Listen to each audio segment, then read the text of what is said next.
Fala pessoal, tudo bem com vocês? Espero que estejam todos muito bem, sejam bem-vindas e bem-vindos ao nosso treino de questões. Meu nome é Marcos Oliveira, eu sou professor aqui do meu curso em 3 disciplinas, tributário, administrativo e financeiro. Eu sempre brinco e digo que não conformado em dar aula de uma disciplina difícil para vocês, né, considerada difícil para vocês, eu ainda dou 3 disciplinas que vocês não gostam muito, então é um desafio enorme para mim, mas é um desafio muito bem aceito e eu sou muito feliz aí sendo professor de vocês nessas disciplinas, né? A intenção sempre é torná-las menos traumáticas possíveis. Eu sei que muitos de vocês não gostam de tributário, não gostam de administrativo, também financeiro muito menos, mas a gente sempre procura dar as aulas aqui, ministrar as aulas da maneira mais didática, mais clara possível, para que você gabarite, se for possível, e se não gabaritar, pelo menos faça aí pelo menos a metade das questões, né? Tributário, nós temos 5 questões no exame de ordem.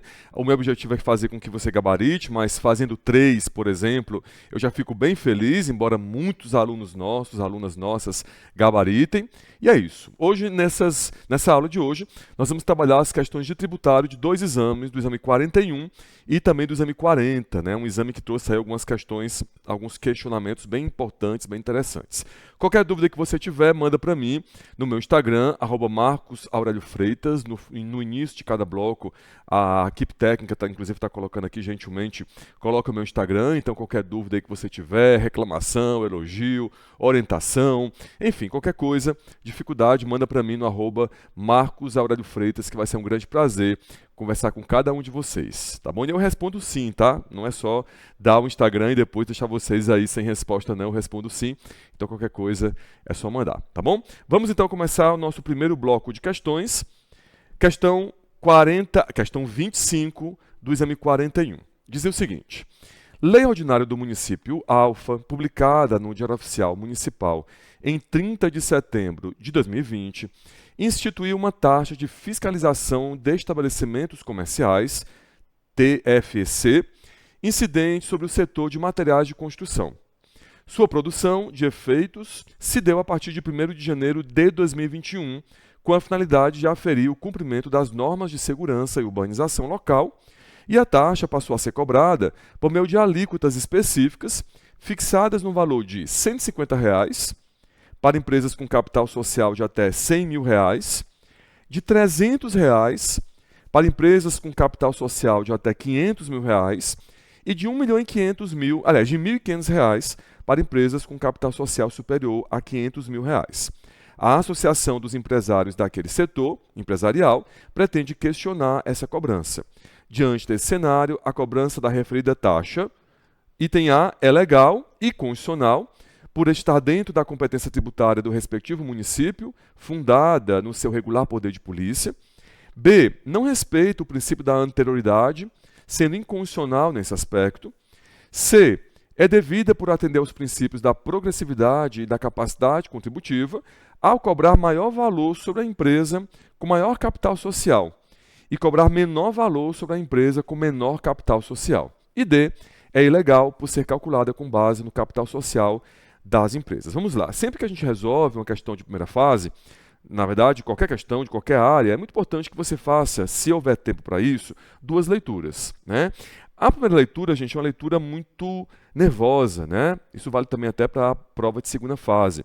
A primeira leitura é uma leitura rápida, nervosa, em que você está se deparando pela primeira vez com um tema. Se você conseguir fazer uma boa gestão do tempo, você então faz uma segunda leitura. E nessa segunda leitura, você vai grifar as palavras-chave, as palavras mais importantes do enunciado. É claro que se você se enrolar no tempo, na hora da prova, pode ser que você consiga ler uma vez. E aí você já na primeira leitura faz os grifos lá, grifa as palavras importantes, tá bom? O importante é que na primeira ou na segunda leitura você tem essa técnica, você utiliza essa técnica de grifar as palavras que são importantes, beleza? Então vamos lá, a questão fala que uma lei ordinária, publicada no DO do município, no Diário Oficial do Município, em 30 de setembro de 2020, e uma dica importante, sempre que o exame de ordem traz datas, grife essas datas, porque nas respostas, nos itens, ele vai cobrar alguma coisa sobre essas datas. Então já grifa aí, né, no enunciado, essas datas. Em 30 de setembro de 2020, instituiu uma taxa de fiscalização de estabelecimentos comerciais, incidente sobre o setor de materiais de construção. Sua produção de efeitos, olha que importante, né? Sua produção de efeitos se deu a partir de 1º de janeiro de 2021, com a finalidade de aferir o cumprimento das normas de segurança e urbanização local. E a taxa passou a ser cobrada por meio de alíquotas específicas. Então, ela foi publicada em 30 de setembro de 2020 e começou a produzir efeitos em 1º de janeiro de 2021, com a finalidade de aferir o cumprimento das normas de segurança e urbanização local. E a taxa passou a ser cobrada por meio de alíquotas específicas, fixadas no valor de 150 para empresas com capital social de até R$100 mil, de 300 para empresa com capital social de até R$500 mil e de R$1.500 para empresas com capital social superior a R$500 mil. Ou seja, essas alíquotas são calculadas, são aplicadas em função do capital social da empresa. É o que fala aqui, inclusive a questão, ela diz: a Associação dos Empresários daquele setor empresarial pretende questionar essa cobrança. Diante desse cenário, a cobrança da referida taxa. Agora vamos analisar os nossos itens. Item A. É legal e constitucional, por estar dentro da competência tributária do respectivo município, fundada no seu regular poder de polícia. Gente, essa taxa ela é até válida no sentido de poder ser criada pelo município. O município ele tem aí, na sua órbita de competência, no seu âmbito de competência, o poder de polícia de fiscalizar estabelecimentos. Isso, inclusive, é direito administrativo, né? Aqui a gente tem uma questão interdisciplinar. Só que nós temos um problema nessa taxa. Essa taxa, apesar de ser exigida com relação a uma atividade que é da competência do município, ela é calculada com base no capital social da empresa. E a nossa Constituição e o nosso Código Tributário não permitem isso. Se você puder agora, se você estiver aí com o Vadimeco na mão, e eu sempre recomendo que você acompanhe as resoluções de questão, enfim, sempre que a gente citar artigos, acompanhe o Vadimeco, acompanhe com o Vadimeco. Eu queria que você fosse agora lá no CTN, no artigo 77. Então, se você estiver com o Vadimeco na mão, você vai lá no artigo 77 do CTN, que no parágrafo único, então procura aí artigo 77, parágrafo único, vai dizer que a taxa não pode ser calculada com base no capital social das empresas. Essa pergunta ela se resumiria aqui, no artigo 77, parágrafo único do CTN. Mas, Marcos, por quê? Por que uma taxa não pode ser calculada em função do capital social da empresa? Porque, gente, a taxa ela precisa ser calculada em função da despesa que o Estado tem com aquela atividade. Eu não posso calcular a taxa com base no capital social da empresa, porque o fato da empresa ter um capital social maior ou menor não interfere na despesa que o Estado vai ter na atividade, nesse caso, de fiscalização. Essa fiscalização vai ser feita independentemente de haver capital social maior ou menor. A despesa vai ser a mesma. A empresa é mais rica ou menos rica? Não interessa. O capital social não pode ser utilizado como parâmetro, como critério para o cálculo dessa taxa. Confesso que essa questão não é tão fácil. Não é uma questão tão fácil, tanto que não dá nem para responder com base na Constituição. Teria que responder com base no CTN. Mas aqui é que está o X da questão. Tá? A mesma coisa acontece, por exemplo, com taxa de coleta de lixo. Eu não posso calcular a taxa de coleta de lixo com base no valor venal do imóvel, por exemplo, porque imóveis mais valiosos não necessariamente vão produzir mais lixo. Concorda comigo? Que o fato do imóvel ser mais valioso não obrigatoriamente diz que ele vai produzir mais lixo. O fisco pode até utilizar a área do imóvel como critério. E até a gente tem uma súmula vinculante, que é a súmula vinculante 29, que diz que pode sim. A área do imóvel pode ser utilizada para calcular a taxa de lixo, mas o valor venal do imóvel não, porque ele é a base de cálculo do IPTU. E eu não posso ter identidade de base de cálculo entre taxa e imposto. Mas para essa questão aqui, bastava você entender que eu não posso calcular uma taxa em função do capital social da pessoa fiscalizada. Então o item A ele está ali como uma pegadinha. Essa taxa é legal e constitucional, por estar dentro da competência tributária do respectivo município, fundado no seu regular poder de polícia. Ora, até está na órbita de competência do município, mas ela não é constitucional, ela não é legal. Item B. Não respeita o princípio da anterioridade, sendo inconstitucional nesse aspecto. Gente, A anterioridade ela se divide em anterioridade anual e nonagesimal. Lembra? A anterioridade ela se divide em anual e nonagesimal. Está lá no artigo 150, inciso 3º, alíneas B e C da Constituição. Show! Será que aqui foi desrespeitado esses princípios? Vamos ver. A anual diz que a cobrança só pode começar no ano seguinte. Ora, nesse caso, a cobrança começou no ano seguinte. A lei foi publicada em setembro de 2020 e a cobrança vai começar em janeiro de 21. Então, a anterioridade anual foi respeitada. E a nonagesimal? Marcos, lembra de novo aí a nonagesimal? Tem que contar 90 dias. Setembro, outubro, novembro, dezembro. Ora, em dezembro já tinha decorrido 90 dias. Então, também aqui não houve ofensa ao princípio da anterioridade nonagesimal, né? Os dois princípios foram observados, não é o item B. Item C é devida por atender aos princípios da progressividade e da capacidade contributiva, ao cobrar maior valor sobre a empresa com maior capital social e cobrar menor valor sobre a empresa com menor capital social. Errado, né? Nós acabamos de ver que não pode haver o cálculo da taxa em função do capital social da empresa. E item D é ilegal por ser calculada com base no capital social das empresas. Essa é a assertiva correta e ela tem fundamento no artigo 77, parágrafo único do CTN. Tá bom? Depois vocês, se não tiverem acompanhando a aula com o Vadimeco, vejam aí o artigo 77, parágrafo único do CTN. Beleza, uma questão interessante, né? Gabarito, letra D de dado. Vamos para a questão 2. Um deputado estadual desejava conceder benefício fiscal na modalidade de crédito presumido de ICMS em favor de bares e restaurantes situados no estado alfa, de modo a fomentar esse setor comercial. Então aqui a gente já vai grifando. Aqui fala-se que foi concedido um benefício fiscal na modalidade de um crédito presumido de ICMS. Por isso, propôs projeto de lei com esse fim, o qual foi aprovado por maioria simples na Assembleia Legislativa e sancionado pelo governador. Acerca desse cenário, assinale a alternativa correta, assinale a afirmativa correta. Aqui a gente já grifou as palavras importantes, né? Então aqui foi concedido um benefício, aliás, se quer conceder um benefício fiscal, esse benefício fiscal é um crédito presumido, e se diz aí que o deputado encaminhou um projeto de lei para a Assembleia Legislativa aprovar esse benefício fiscal. Vamos lá, vamos ver os itens. Item A. Tal projeto de lei deveria ter sido aprovado por maioria absoluta e não por maioria simples na Assembleia Legislativa. Item B. A iniciativa desse projeto de lei era privativa do governador. Item C. A concessão de tal benefício fiscal na modalidade de crédito presumido dependeria de prévia autorização por meio de convênio celebrado no âmbito do Conselho Nacional de Política Fazendária.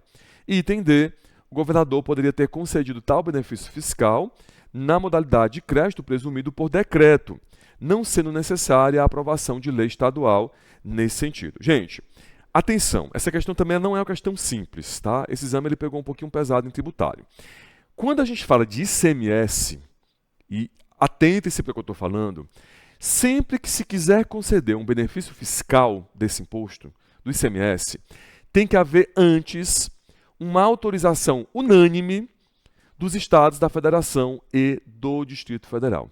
Então, vamos imaginar que o estado beta, decide conceder um benefício fiscal de ICMS. Pode ser um crédito presumido, pode ser uma isenção, pode ser qualquer benefício fiscal. Uma redução de base de cálculo, que também é um benefício fiscal. Para que esse estado, beta ou qualquer estado, conceda esse benefício fiscal, ele tem que contar com a aprovação dos outros estados e do Distrito Federal. E essa aprovação tem que ser unânime. Onde está isso, gente? Na Lei Complementar 24. Se quiser anotar, essa necessidade de autorização está na Lei Complementar 24, que é autorizada, ou que tem fundamento, melhor dizendo, no texto constitucional, lá no artigo 155 da Constituição.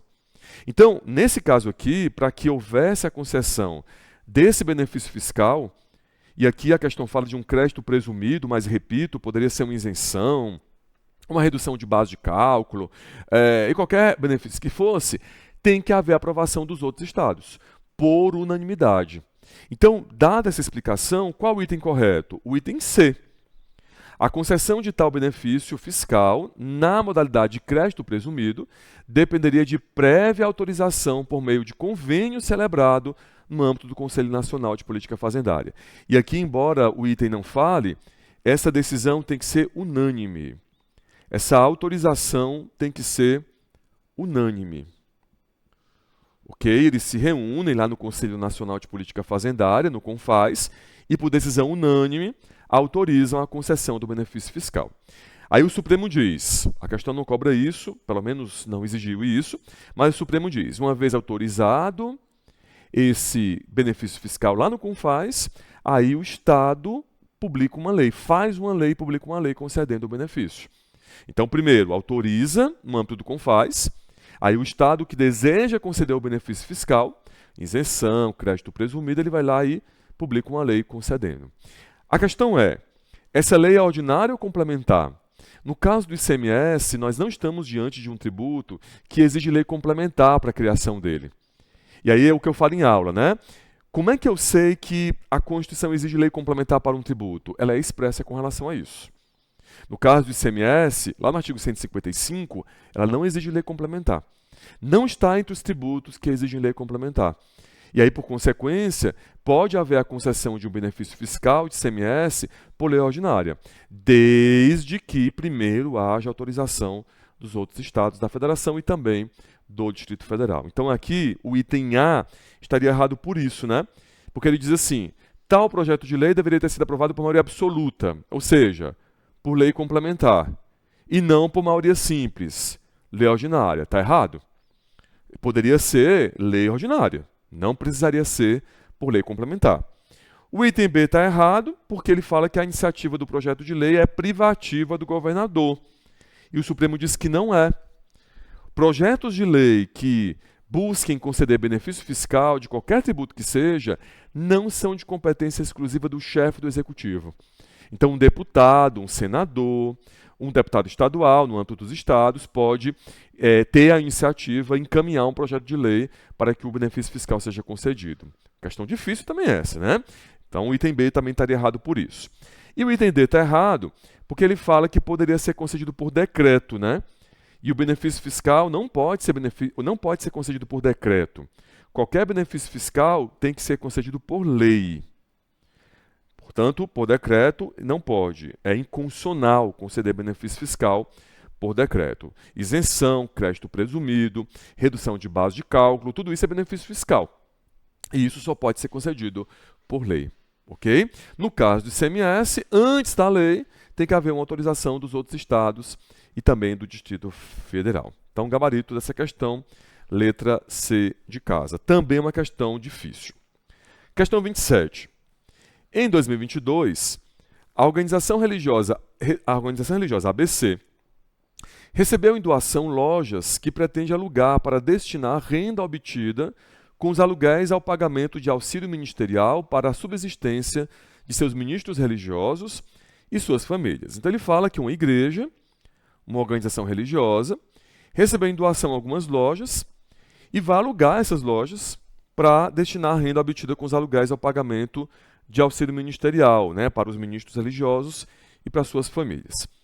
Temendo que o fisco municipal, já em janeiro de 23, venha a fazer o lançamento dos IPTUs referentes a tais lojas, a organização religiosa ABC procurou você, como advogada, nesse mesmo mês de janeiro de 23, para que seja promovida medida judicial a fim de que o fisco se abstenha de fazer tal lançamento. Então aqui, a igreja, a organização religiosa, procurou você, como advogado, para evitar que o lançamento aconteça. Beleza. Aí continua. Sabendo que terá que ser produzida prova nos autos. Então vai ser proposta uma ação que visa evitar o lançamento de IPTU, né? Porque a igreja está com medo de ter esse lançamento feito, e informa expressamente que nessa ação será produzida prova, serão produzidas provas nos autos por período contábil indicado pelo juízo acerca da destinação que se pretende dar a esses aluguéis. Diante desse cenário, assinale a opção que indica a ação a ser proposta. Aqui também vamos fazer só uma leitura pela questão do tempo, é o que provavelmente vai acontecer no seu exame, né? Fazer 2 leituras, quando o exame traz enunciados muito longos, fica muito complicado. Então, quando você vê que não vai dar tempo, você já faz ali o grifo na primeira leitura. Perfeito? Diante desse cenário, assinale a opção que indica a ação a ser proposta. Item A, mandado de segurança preventivo. Item B, medida cautelar fiscal. Item C, ação anulatória. E item D, ação declaratória. Gente, essa questão é uma questão de processo tributário. No processo tributário, a gente estuda as ações propostas pelo fisco e as ações propostas pelos contribuintes. No caso aqui, a questão descreve uma situação de uma ação que vai ser proposta pelo contribuinte, né? Então, aqui nós não vamos tratar, por exemplo, da medida cautelar fiscal, porque a medida cautelar fiscal é uma ação proposta pelo fisco. O fisco propõe a medida cautelar fiscal para indisponibilizar os bens dos devedores e evitar que eles dilapidem o patrimônio. Então, não é aqui o item B, com certeza. Tá, e qual seria a ação? Aqui tem um ponto importante. Quando o contribuinte ele quer evitar que o lançamento aconteça, ele tem 2 ações possíveis. A ação declaratória e o mandado de segurança preventivo. Veja, nós estamos falando de uma situação em que o contribuinte quer evitar o lançamento, né? Ele fala aqui no enunciado que o contribuinte, que a pessoa, a igreja, procurou você para que o fisco, para promover uma medida judicial, a fim de que o fisco se abstenha de fazer o lançamento. Então, pensando nisso, desenhando aqui a nossa linha do tempo, eu tenho o lançamento. E aí, antes do lançamento, as ações que são cabíveis para discutir essa possível cobrança são a ação declaratória e o mandado de segurança preventivo. Preventivo porque vai prevenir o lançamento, vai evitar o lançamento. Quando o lançamento já aconteceu, aí eu tenho a ação anulatória para anular esse lançamento ou o mandado de segurança repressivo. Repressivo, o próprio nome está dizendo, né? Repressivo porque o lançamento já aconteceu.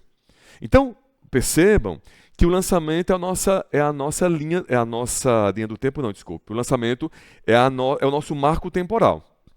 Quando o contribuinte quer evitar o lançamento, declaratória ou mandado de segurança preventivo. Declaratória, só para explicar, porque o contribuinte vai buscar que o juiz, que o judiciário, declare que aquela cobrança não pode ser feita. Ou, de um ponto de vista até mais técnico, que aquela relação jurídica não existe, né? Aquela relação jurídica entre ele e o fisco não existe. E depois do lançamento, pode ser a ação anulatória, para anular o lançamento que já foi feito, ou mandado de segurança repressivo. Beleza. Só que não é em toda situação que o MS pode ser utilizado. Por quê? Porque o MS ele é um tipo de ação, tem uma lei própria, a Lei 2016, que não admite, gente, produção de provas. O MS é um tipo de ação, é uma ação constitucional, em que o autor da ação, o impetrante, tem que trazer as provas dele já na inicial. No mandado de segurança, não se admite a chamada dilação probatória, não se admite que no curso da ação sejam produzidas provas, inclusive provas contábeis, como é o caso aqui. O enunciado fala que o cliente informou, a situação exige, né, uma perícia contábil nos autos. Então aqui, como a questão fala que terá que ser produzida prova nos autos, isso automaticamente afasta o MS preventivo. O que sobra é a chamada ação declaratória. Então o gabarito aqui é o item D, né? O item A não pode ser, porque o MS não admite dilação probatória. O item C também não pode ser, porque o item C fala de ação anulatória. E a ação anulatória só pode ser proposta quando já houve lançamento, o que não é o caso aqui. Aqui, na verdade, o fisco, o contribuinte, a igreja, quer evitar o lançamento. Então, não pode ser a chamada ação anulatória, tá bom? Uma questão de processo tributário. Não é tão comum cair na primeira fase, processo tributário. Essa questão ela fugiu um pouco do perfil da prova, mas vejam que o examinador às vezes quer cobrar alguma coisa diferente. Então, fica a dica. Vocês estudarem um pouquinho aí de processo tributário, tá bom? Então, gabarito letra D de dado. Vamos para a nossa questão 28 do exame 41. O Estado Alfa acabou de implantar um novo sistema online para o lançamento do Imposto sobre a Transmissão, Causa-Mortes e Doação, o ITCMD, veiculando também em lei estadual o modo como o preenchimento da declaração deve ser feito e entregue pelo sujeito passivo tributário por meio da internet. Então, ele está dizendo que o Estado Alfa criou um sistema novo de declaração do ITCMD, né, do lançamento do ITCMD, e que, nesse sistema, o contribuinte vai ter que preencher uma declaração, que deve ser entregue pelo devedor, pelo sujeito passivo, por meio da internet. Segundo essa lei, caberia ao sujeito passivo preencher a declaração, indicando os fatos geradores, as bases de cálculo e as alíquotas aplicáveis, resultando, ao final, no valor a ser pago, devendo também o sujeito passivo gerar a guia de pagamento pela internet e pagá-la. Então, vejam, ele está falando que nesse estado aqui, o ITCMD ele é pago como? Como é que se dá o lançamento do ITCMD? O contribuinte preenche uma declaração, informa lá os dados, né, a base de cálculo, os fatos geradores, as alíquotas, e gera uma guia de pagamento. O fisco estadual teria prazo decadencial para analisar a declaração entregue e o respectivo pagamento por parte do sujeito passivo. Então, o fisco vai ter um prazo. Aqui a questão fala de um prazo decadencial para analisar a declaração que foi entregue pelo contribuinte e o pagamento que ele fez. Assinale a opção que indica corretamente a modalidade de lançamento do ITCMD nesse estado. Item A, lançamento por declaração. Item B, lançamento por arbitramento. Item C, lançamento por homologação. E item D, o chamado lançamento de ofício. Essa questão, gente, ela não é uma questão difícil, tá? Mas para quem não viu o lançamento, para quem não estudou o lançamento, a tendência é marcar a assertiva A.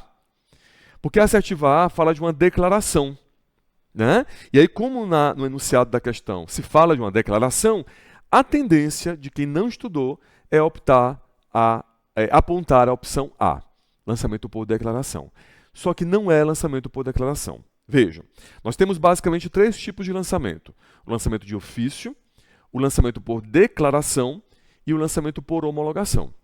O lançamento por declaração e o lançamento de ofício são muito parecidos. Porque nos dois, tanto no lançamento de ofício como também no lançamento por declaração, quem apura a dívida, quem constitui o crédito tributário é o fisco.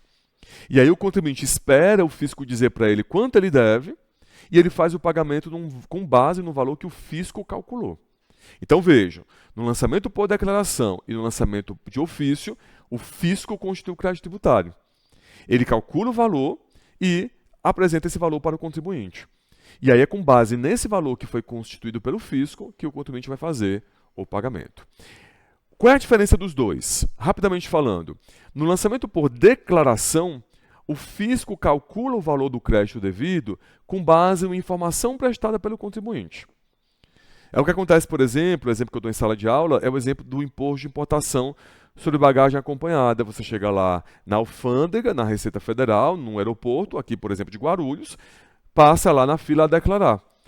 Informa por quanto você trouxe aquelas mercadorias. O fiscal calcula o valor do imposto com base no valor que você informou. É o caso aqui? Não, não é o caso aqui. Porque nesse caso aqui, gente, quem calcula o valor do tributo é o próprio contribuinte. Ele imputa lá os fatos geradores, as bases de cálculo e as alíquotas, calcula o valor devido e faz um pagamento. E nesse tipo de lançamento, em que o próprio contribuinte calcula o valor devido e já faz o pagamento, eu tenho um chamado lançamento por homologação. Esse lançamento está previsto no artigo 150 do CTN. Aqui eu tenho a apresentação de uma declaração acompanhada de um pagamento antecipado. Por que a gente chama, por que o código chama esse pagamento de antecipado? Porque o fisco não calculou o tributo. Quem calculou foi o contribuinte e ele paga isso antes de qualquer ação fiscal. Ele preenche a declaração, gera uma guia, paga a guia e fica esperando o quê? O fisco homologar. Fica esperando o fisco confirmar se aquele valor que ele pagou, que ele calculou e pagou, é correto. Esse é o chamado lançamento por homologação. Recomendo que você leia o artigo 150 do CTN, tá bom? Então, o gabarito correto é a assertiva D de dado. O arbitramento, gente, não é um tipo de lançamento, né? Embora na prática a gente chame lançamento por arbitramento, na verdade o lançamento por arbitramento não é bem um tipo de lançamento. Na verdade, o lançamento por arbitramento é um lançamento de ofício em que o fisco arbitra o valor. Marcos, mas como assim arbitra o valor? Arbitra o valor porque o contribuinte não informa para ele o valor que ele precisa para calcular o tributo. Vamos imaginar que você chega lá na Receita Federal, lá na alfândega, no aeroporto de Guarulhos aqui em São Paulo, ou qualquer outro aeroporto internacional do país. Você chega com um monte de mercadoria, o fiscal te para. Você não informa para ele o valor. Não tem nota fiscal, não tem nada comprovando o valor. O que ele vai ter que fazer? Arbitrar. Como é que ele arbitra? Ele vai entrar nos sites e olhar os valores. E ele vai definir o valor da base de cálculo. Eu não sei se vocês assistem aquele programa Aeroporto 24 Horas. Tem um dos episódios que é isso. A senhora lá traz um monte de coisa, não tem nota de nada, ele vai ter que arbitrar esse valor. Né? Então, esse lançamento não é bem um lançamento. Na verdade, é uma forma de apurar a base de cálculo. É uma forma de apurar o valor do tributo devido. Tá bom? E aí seria o chamado lançamento por arbitramento. Esse lançamento por arbitramento ele tem fundamento no artigo 148 do CTN. Tá bom? Então, não é a assertiva B. Na verdade, aliás, é a assertiva C, né? Aqui. Artigo 150, eu coloquei aqui uma setinha na assertiva D, mas é a assertiva C, lançamento por homologação. Artigo 150 do CTN. Não é lançamento de ofício e não é lançamento por declaração, é o chamado lançamento por homologação, assertiva C de casa. Vamos então para mais um bloco de questões, segundo bloco de questões, mais questões de tributário, mais questões aí que foram cobradas no 41º e também no 40º exame de ordem. Vamos lá então para a nossa primeira questão do segundo bloco. Questão 29 da prova branca do exame 41. Foi criado o Território Federal Alfa no Brasil, com a determinação de que, por sua extensão, deveria ser dividido em municípios. À luz do texto da Constituição Federal de 88, sobre a cobrança de impostos nesse novo território federal, assinale a afirmativa correta. Então vamos lá. A questão fala então que foi criado um território federal alfa, vamos grifar aqui, né?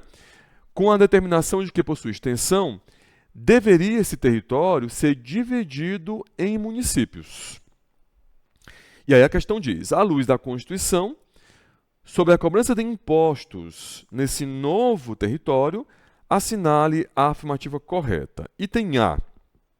Os impostos federais e municipais devem ser cobrados, mas os estaduais não, porque o território não é Estado-membro. Então deve ser bom morar lá, né? Se não vai ser cobrado imposto estadual, então todo mundo vai querer morar onde? No território federal. Não parece fazer muito sentido esse item A, mas vamos lá, vamos ver os outros. Item B.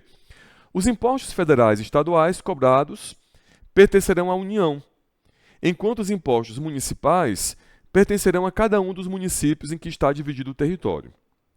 C. Os impostos federais cobrados pertencerão à União, mas os impostos estaduais e municipais pertencerão a cada um dos municípios em que está dividido o território. Item D. Os impostos cobrados, seja os federais, seja os estaduais, seja os municipais, pertencerão à União. Vamos lá. Essa questão, gente, ela trata do artigo 147 da Constituição, que versa sobre a competência para criar impostos no âmbito dos territórios federais. Hoje, no Brasil, nós não temos território federal, mas é possível que eles sejam criados. Vocês estudam isso lá no Direito Constitucional, né, com o Daniel.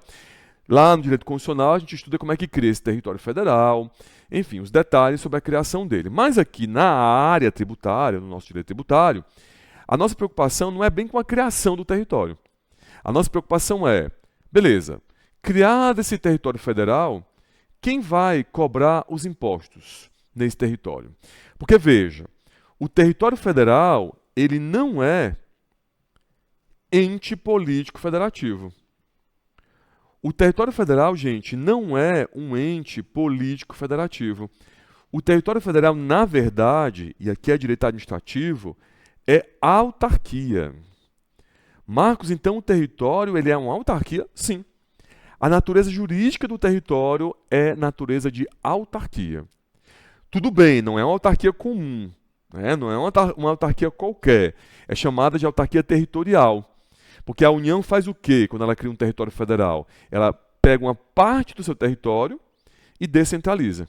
É como se ela pegasse um pouquinho do seu corpo e deslocasse. E esse deslocamento, esse destaque, vira uma autarquia territorial. É um negócio diferente, né? Um negócio que o direito constitucional explica para vocês. Pois bem, a pergunta é, quem vai cobrar os impostos federais, estaduais e municipais nesse território? Vamos desenhar? Às vezes desenhando fica mais fácil, né? Vamos imaginar que foi criado um território federal. Esse território, ele não é dividido em municípios. Eu vou até tirar esse X aqui para nem confundir. Então, esse território foi criado, mas esse território ele não é dividido em municípios. A Constituição, ela permite que o território seja dividido em municípios, mas nesse caso aqui não é o território dividido em municípios. Ora, quem vai cobrar nesse território os impostos federais? Você que está aí assistindo a aula vai dizer para mim. Quem vai cobrar os impostos federais é a União. Claro, né? A União é a pessoa política, o ente federativo que tem competência para cobrar impostos federais. Então, com relação aos impostos federais, não tem nem muita dúvida. As dúvidas começam a surgir com relação aos impostos estaduais. E os impostos estaduais, quem vai cobrar? Vão para quem? Para o território. Mas o território não é Estado. O território, lembra, é uma autarquia. Se ele é autarquia, ele não pode criar imposto estadual nem municipal, e muito menos federal. Então, nesse caso, gente, curiosamente, a Constituição vai dizer que os impostos estaduais serão criados e exigidos também pela União. Por quê? Porque o território não é Estado. Se o território não é Estado, é uma autarquia, então ele não pode criar imposto estadual. Tá? Então, aqui a competência dos impostos estaduais também é da União. E os municipais? Bom, os municipais vão para o município. Qual município? Se esse território aqui do nosso exemplo não tem municípios. Então, aqui também, como o território é uma autarquia, eu não tenho como essa autarquia criar imposto municipal. Ela não tem competência tributária. Uma autarquia não pode criar imposto. Então, nesse caso, os impostos municipais também vão para a União. Esse é o padrão. Foi criado um território federal, os federais, os estaduais e os municipais vão para a União. Mas a questão fala de um segundo tipo de território. O território que é dividido em municípios. Então, imagina que foi criado um território, e aí esse território tem o município A e o município B. Quem vai cobrar os impostos municipais? Ora, os municípios. O município A vai cobrar os impostos municipais relativos ao seu território, e o município B vai cobrar os impostos municipais relativos ao seu território. O que mudou desse exemplo para o anterior? O que mudou é que aqui eu tenho território. Aliás, desculpe, eu tenho um município. Então, se eu tenho um município, esses municípios são dotados de competência tributária. E aí eles podem criar e exigir impostos municipais. Os federais e os estaduais continuam sendo da União. E isso aqui não muda, né? Os federais e os estaduais são da União. Agora, quando esse território é dividido em municípios, aí eu vou ter cada município cobrando impostos no seu território. Beleza? Portanto, gente, o gabarito aqui é a assertiva B. Os impostos federais e estaduais serão cobrados, né? Pertencerão à União. Então, os federais e os estaduais pertencerão à União. Enquanto os impostos municipais pertencerão a cada um dos municípios em que está dividido o território. Essa é a assertiva correta, a assertiva B. Portanto, é o nosso gabarito. Os outros itens eles falam coisas diferentes, né? Então, por exemplo, o item A fala: os impostos federais e municipais devem ser cobrados, mas os estaduais não. Como assim? É aquele item que a gente falou que não tem muito sentido. Item B, item C. Os impostos federais cobrados pertencerão à União. Beleza. Mas os impostos estaduais e municipais pertencerão a cada um dos municípios. Não. Como é que eu vou falar de um imposto estadual indo para o município? Está errado. Item D. Os impostos cobrados, seja os federais, seja os estaduais, seja os municipais, pertencerão à União. Nesse caso, não. Como o território é dividido em municípios, então os municipais vão para os municípios. Beleza? Esse item D só seria correto, só estaria correto, se a questão falasse que o território não era dividido em municípios. Aí estaria correto. Porque nesse caso, de fato, todos eles iriam para a União. Portanto, gabarito, letra B de bola. Questão 25, aqui do exame 40. A sociedade empresária Books Books Limitada, verificando a queda na receita de venda de livros impressos e o fechamento de inúmeras outras livrarias locais, decide alterar seu negócio para importação e comercialização no mercado interno de livros eletrônicos, acompanhados dos respectivos aparelhos exclusivamente leitores. Diante desse cenário, assinale a afirmativa correta. Vamos fazer agora a leitura grifando. Então, a sociedade empresária Books Books Limitada, verificando a queda na receita de venda de livros impressos e o fechamento de inúmeras outras livrarias locais, decide alterar seu negócio para importação e comercialização no mercado interno de livros eletrônicos, acompanhados dos respectivos aparelhos exclusivamente leitores. Beleza. Diante desse cenário, assinale a afirmativa correta. Item A. A importação de livros ou de tais livros eletrônicos e seus respectivos aparelhos, leitores, por Books Books Limitada, fica imune na incidência de imposto de importação. Item B. A comercialização no mercado interno de tais livros eletrônicos por Books Books Limitada é imune da incidência de imposto sobre circulação de mercadorias, mas não é imune da incidência deste imposto estadual, ficou cobrindo aqui, deste tributo estadual, na comercialização de seus respectivos aparelhos leitores. Então ele está dizendo que o livro é imune, mas o leitor não é imune. C. Embora tais livros eletrônicos e seus respectivos aparelhos leitores importados e comercializados no mercado interno por Books Books Limitada sejam equiparados a livros, o imposto de importação e o imposto sobre circulação de mercadorias, por serem tributos indiretos, não podem ser alcançados por essa imunidade. E item D.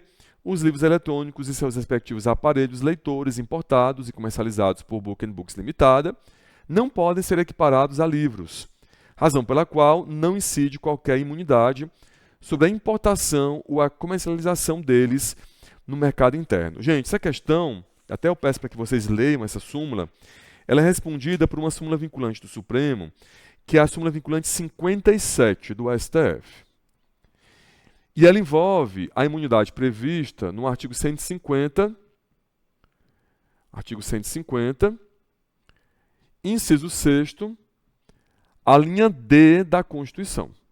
Então é importante que você leia esse artigo, o artigo 150, inciso 6º, a linha D da Constituição, e também leia a súmula vinculante 57 do STF. Bom, vamos por partes. Primeiro, o que fala a Constituição no artigo 150, inciso 6º, a linha D? Que livro, jornal periódico, livros, jornais periódicos, e o papel que se destina à impressão deles, dos livros, jornais e periódicos, não paga imposto. Nós temos aí uma imunidade de impostos. Então, o livro físico, não é o caso da questão, mas o livro físico, os periódicos, as revistas de fofoca, as revistas, álbuns de figurinha, gibis, etc., não paga imposto. Quando vende o livro, quando vende o gibi, quando vende o álbum de figurinha, não se paga ICMS. A mesma coisa quando se importa. Quando se importa um livro, ou se importa um gibi, e qualquer coisa que se equipare a periódico, não paga imposto. Só que o Supremo teve que responder a seguinte pergunta: Supremo, e o livro eletrônico? Porque a Constituição fala de papel. O papel destinado à impressão do livro, o papel destinado à impressão do periódico, do jornal. E o livro eletrônico, ele é imune ou não é imune? O Supremo disse, claro que é. O livro eletrônico, ele também transmite conhecimento.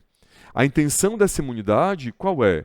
A intenção dessa imunidade é facilitar a transmissão do conhecimento, desonerar a transmissão do conhecimento e fazer com que não haja, vamos dizer assim, a proteção de certas manifestações de pensamento em detrimento de outras.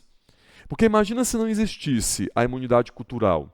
Essa imunidade do 156D poderia acontecer, não estou dizendo que aconteceria, mas poderia acontecer, de certos livros serem tributados e outros não.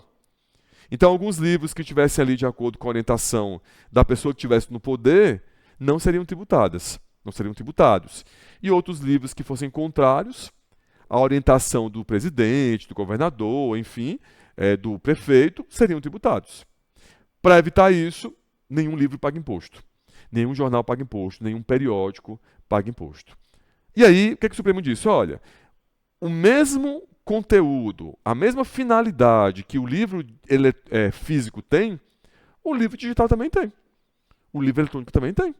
Ele também transmite conhecimento, ele também facilita a manifestação do pensamento, ele também é um veículo de manifestação das opiniões, dos pensamentos. Então, livro digital, ou também chamado de livro eletrônico, o e-book, não paga imposto.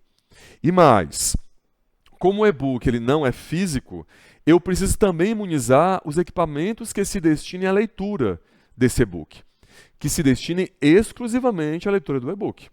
Então, por exemplo, não é só esse, mas tem outros, mas o que eu conheço, né, inclusive eu tenho, é o Kindle.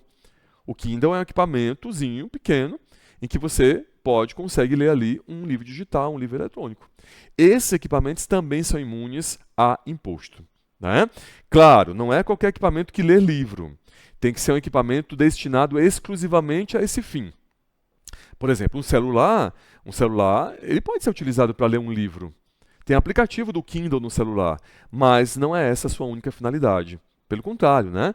Se utiliza muito mais o celular para entrar em rede social, em banco, enfim, em outras finalidades, não só para ler livro. Então, o celular, apesar de ser um veículo, um instrumento, um equipamento que pode ser utilizado para ler livro, ele não tem imunidade, porque ele não se destina exclusivamente à leitura do livro. Então, diante dessa explicação, qual seria o nosso gabarito? Seria a assertiva A. A importação de tais livros eletrônicos e seus respectivos aparelhos leitores, por Books and Books Limitada, fique imune da incidência do imposto de importação. É esse o nosso gabarito. O item B fala que o item B está errado porque ele fala que não é imune a tributo estadual. Os leitores, está errado. A gente acabou de ver que eles também são imunes. O item C fala errado porque não tem imunidade. O item C está errado porque ele fala que não tem imunidade, por serem tributos indiretos. O ICMS e o imposto de importação. Está errado. Tem imunidade sim. Inclusive o imposto de importação não é um imposto indireto, não é um tributo indireto. Então está errado. E o item D está errado porque ele fala que o livro eletrônico e o aparelho não pode ser equiparado a livros, o que contraria o entendimento do Supremo Tribunal Federal. Então, de fato, o gabarito é a letra A de aprovação. Questão 26 da prova branca, exame 40. Para conter a escalada de preços dos combustíveis que vem afetando a economia nacional, a equipe econômica do governo federal estuda a possibilidade de conceder, mediante lei complementar, editada exclusivamente para tal fim, uma isenção temporária de 1 ano sobre todos os tributos federais e estaduais incidentes sobre os combustíveis, petróleo e derivados, atendendo aos requisitos das leis orçamentárias. Diante desse cenário, assinale a afirmativa correta. Então, nós temos aqui uma situação em que o governo federal fez um estudo e, mediante uma lei complementar, deseja conceder uma isenção temporária de 1 ano sobre todos os tributos federais e estaduais incidentes sobre os combustíveis. Diante disso, desse cenário, assinale a afirmativa correta. Vamos lá. Item A. A concessão de tal isenção, mediante lei complementar, de caráter nacional, exclusivamente para este fim, é admitida pela Constituição Federal. Item B. Sendo tal benefício fiscal apenas temporário, pode ser excepcionalmente admitido por ter como causa uma situação extraordinária de interesse nacional. Item C. Tal lei afronta a Constituição Federal ao atingir tributos de competência estadual. E item D. A competência tributária é privativa da ANP, Agência Nacional de Petróleo, quanto à tributação de combustíveis, e tal lei acaba por violá-la. Gente, nós temos aqui uma questão muito grave, né? Um equívoco, uma inconstitucionalidade muito grave. Existe uma regra no direito tributário, e essa regra precisa ser bem entendida por vocês, que quem tem competência para isentar o tributo tem que ser a mesma pessoa que criou o tributo. Então, pensando nisso, quem tem competência para isentar, por exemplo, o ISS? O município. A competência do ISS é do município, então cabe a ele isentar o ISS. Temos uma exceção com relação ao ISS, que são as exportações de serviço. A única exceção em relação ao ISS é essa. O ISS ele é isento nas exportações a partir de uma lei federal, mas é a única exceção no plano nacional. Tá? Outro exemplo, IPVA. Quem tem competência para criar IPVA é o Estado. Então, quem tem competência para isentar o IPVA é o Estado. E a mesma coisa se dá com relação aos tributos federais. Quem tem competência, por exemplo, para isentar imposto de renda é a União, porque a União é a pessoa dotada de competência com relação, ao imposto de renda. Pois bem, a questão fala que uma lei federal vai conceder isenção para tributos federais e estaduais. Espera, mas a União pode conceder isenção ou qualquer benefício fiscal com relação a tributos estaduais? Claro que não. Então, eu tenho aqui um problema grave de invasão de competência. A União pode conceder isenção dos seus tributos, mas ela não pode conceder isenção dos tributos dos outros. A única exceção do qual a questão nem trata é o ISS nas exportações. Porque no caso das exportações de serviços, o ISS é isento por uma lei federal, porque existe autorização constitucional para isso. Tá bom? Então, diante disso, o gabarito da nossa questão é a assertiva C. Tal lei afronta a Constituição Federal ao atingir tributos de competência estadual. Seria o gabarito a letra C. O item A está errado porque ele fala que a Constituição admite isso, por ser uma lei nacional. Não, não admite. O item B fala que o benefício, por ser temporário, pode ser concedido, por envolver uma situação extraordinária. Também não, né? Nada justifica que a União isente tributos dos outros. E o item D fala que a competência é da ANP. Gente, a ANP, a gente estuda isso lá no direito administrativo, é uma agência reguladora, é uma autarquia.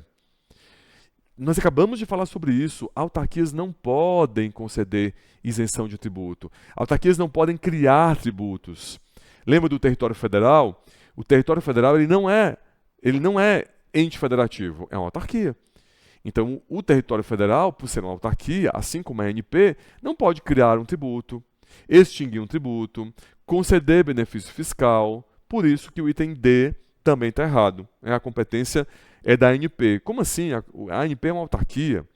A ANP não tem competência tributária. Então está errado esse item D.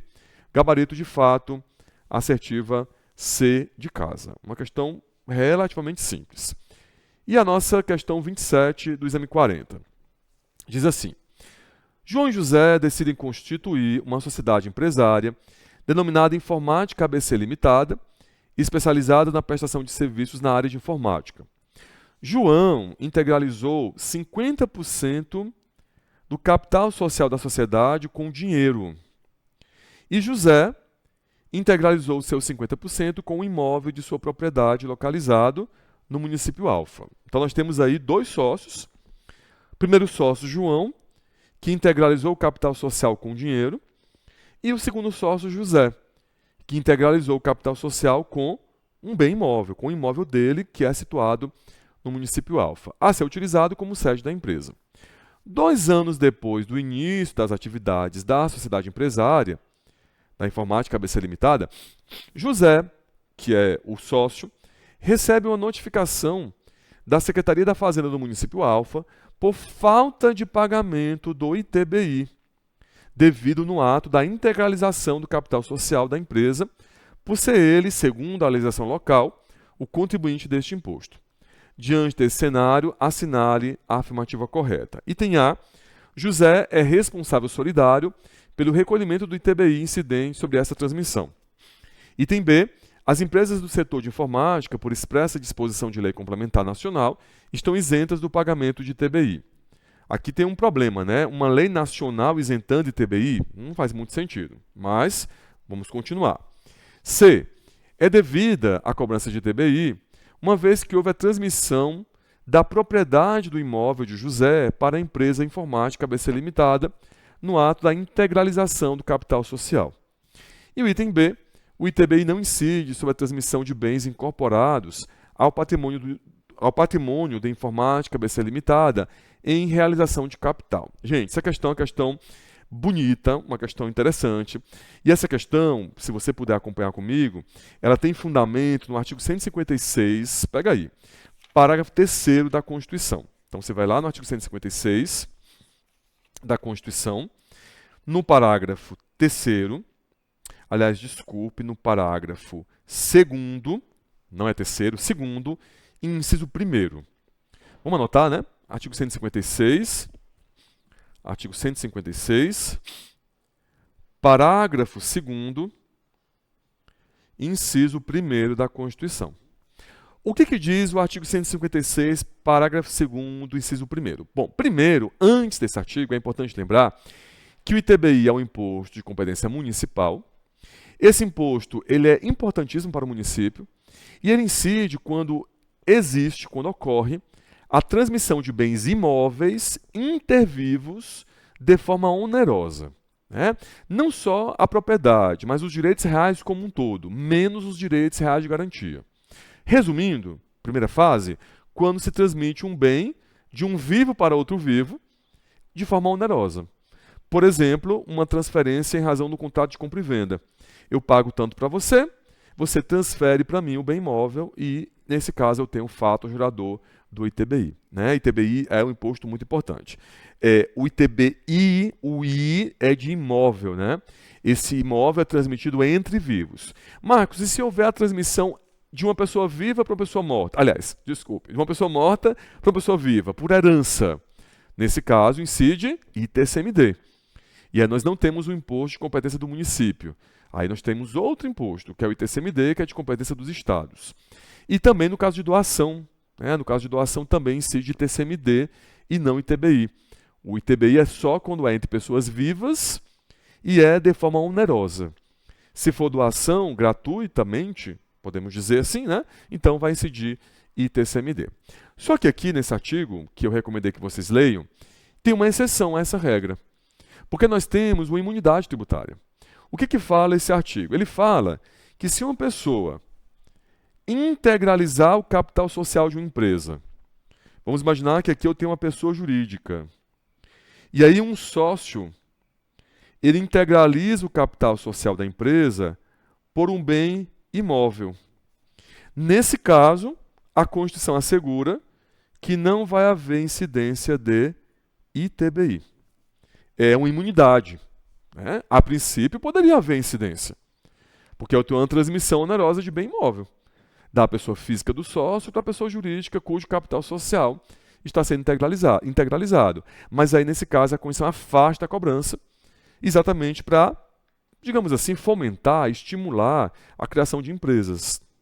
Essa imunidade ela também se aplica, vocês depois vão ler o artigo, quando há fusão, incorporação, cisão de empresas.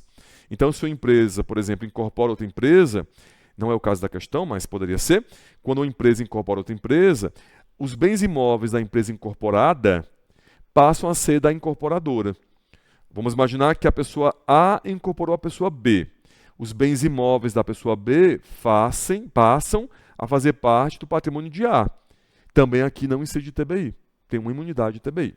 Tem uma exceção, vocês vão ver depois, né, lendo o artigo, que é quando a atividade preponderante da pessoa jurídica for a compra e venda, locação ou arrendamento de bens imóveis. Não se preocupem porque a questão não trata disso e está tudo no artigo 156, parágrafo 2º, inciso 1º da Constituição, depois vocês vão ler, né? Tem um salvo lá, esse salvo é a exceção. Bom, isso é um resumão, e aí vamos resolver a questão então.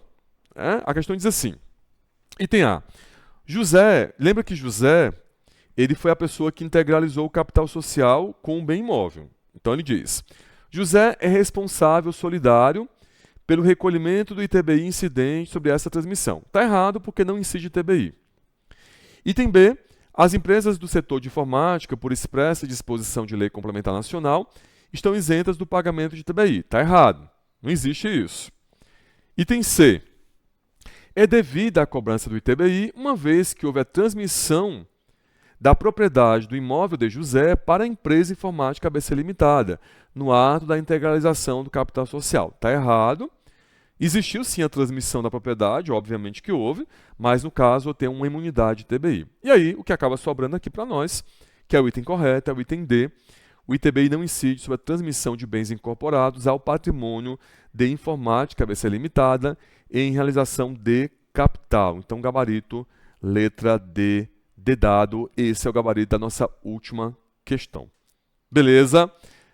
Qualquer coisa, manda para mim lá no Instagram, qualquer reclamação, elogio, orientação, dúvida, manda para mim. Vai ser sempre um grande prazer, repito, estar com vocês também lá nas redes sociais. Um grande abraço, beijo e até as nossas demais aulas de treino de questões. Tchau, tchau.